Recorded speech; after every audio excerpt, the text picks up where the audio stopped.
نبی علیه الصلاۃ والسلام د مشکات کې حدیث دی فاطمه رضی الله تعالی عنها ډېره ستړې وه نبی علیه السلام په څېر حضرت علی رضی الله عنه ته خپل شکایت وکړو نو هغه ته وی هله ورشه نبی علیه السلام سره وینځې راغلي دي که یو وینځ یې دله درکړم خدمت به در سره کوي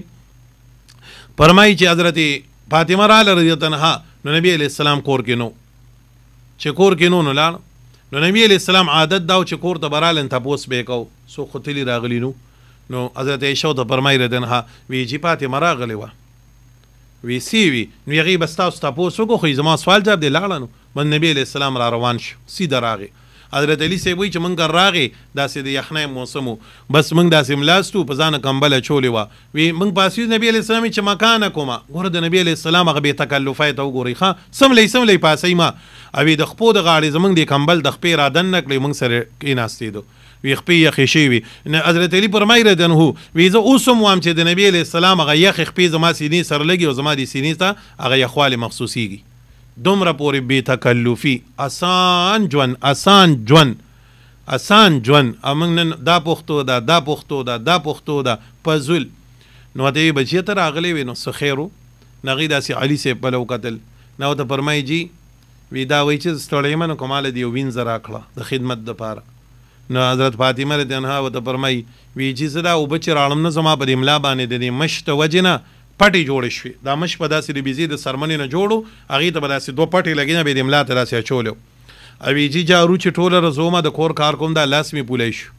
انې مای که زه داسې یو خادمه راته میلو شي نبی علیه السلام ورته نه فاطمې بچیه زمونږ ستا دپاره دنیا کې دا خبرې نه دي دا خو د عیش خبرې دي موږ به دنیا کې ځان کړو الله به د دې بدلې موږ له راکوي که نه آخرت کې او بیا ورته ذات یو وظیفه خیمه چې ستړی کېږي نه دا وایه نه الله به ستا هغه ټوله ستړی ختموي